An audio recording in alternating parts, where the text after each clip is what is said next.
Dixon with nScreenMedia, and I'm speaking with Chris Antunes and Josh Miller, who are the co-founders and co-CEOs of 3Play Media. Welcome, both of you. Thanks, Colin. Thanks, Colin. Happy to be here. Now, one of the things that has become increasingly important in video is accessibility solutions, closed captioning and narration tracks, etc. Back in 2006, 20% of folks in the UK, at least in the UK study, were using closed captioning, and most of those weren't with hearing problems at all. They were just using it so that they could more closely follow what was going on, I guess.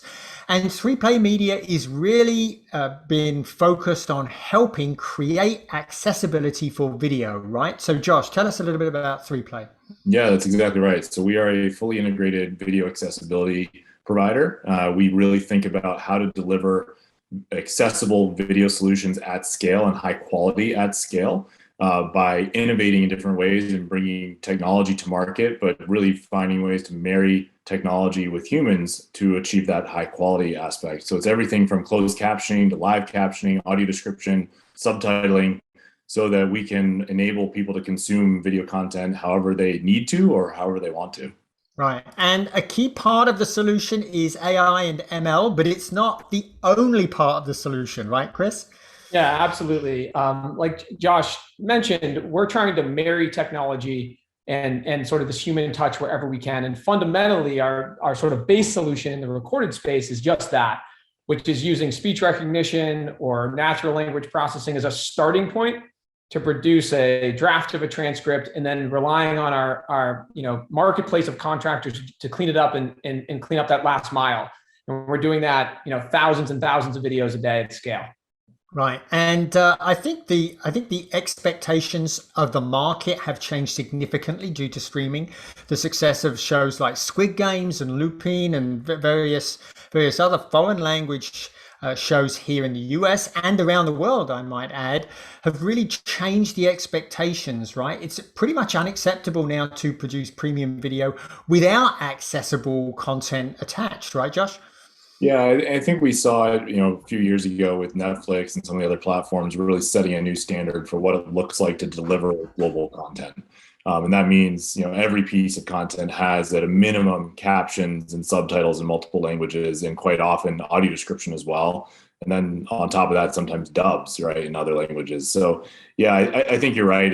At this point, whether it be a piece of media content that's very high profile or even professionally produced corporate content, there is this expectation that it is accessible to at least some level so that really anybody can consume it as appropriate.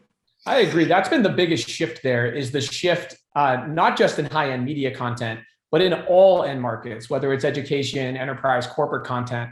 The consumers now just expect, as sort of a table stake, that the video is going to be captioned and be accessible.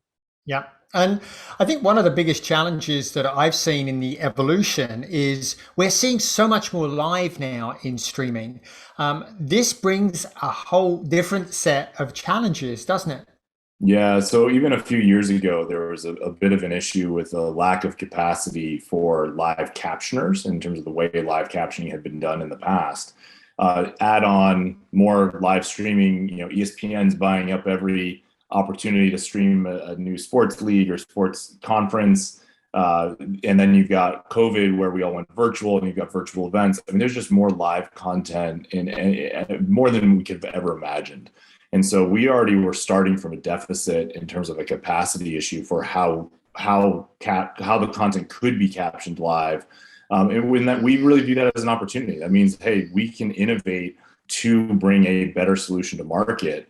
And again, how do we use technology? How do we bring in humans and offer a high quality solution at scale? Because the market clearly needs it.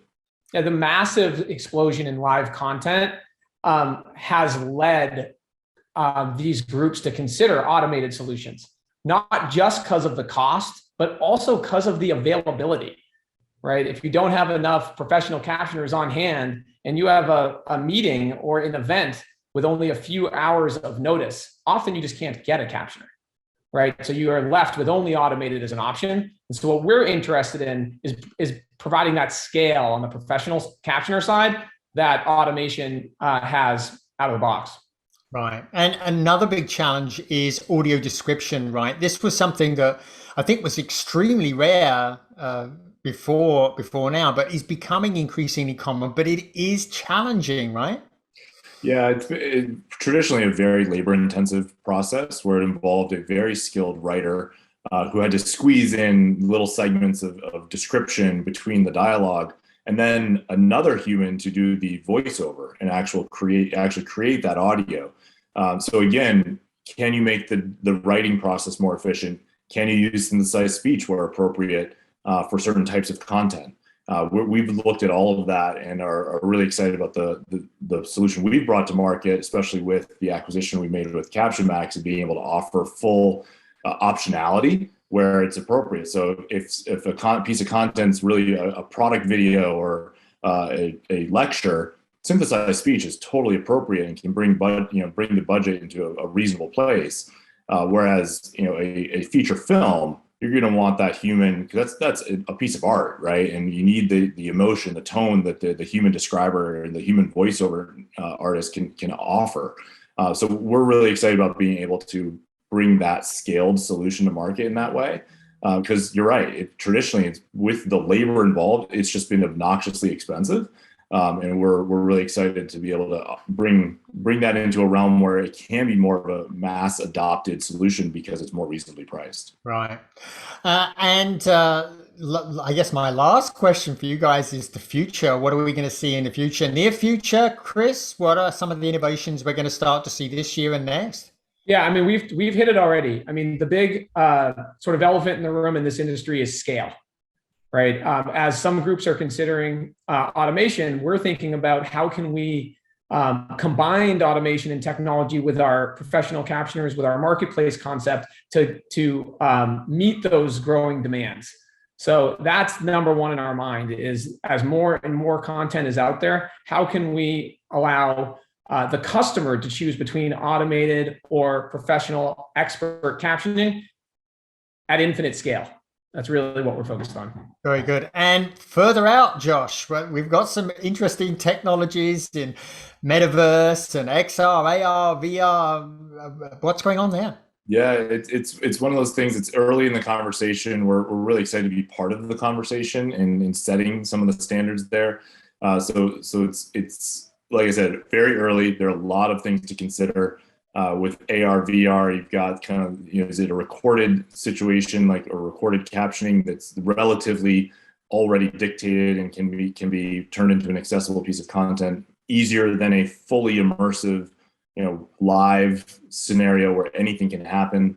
Then there's just the styling and the display of it all. How do you actually do this in a way that's not distracting, but is actually beneficial and truly accessible for the person consuming it? So there are a lot of question marks, but it's something that has to get solved as more and more content is created in that vein. Very good. So this has been a fascinating conversation, gentlemen. Thank you so much for spending time with me.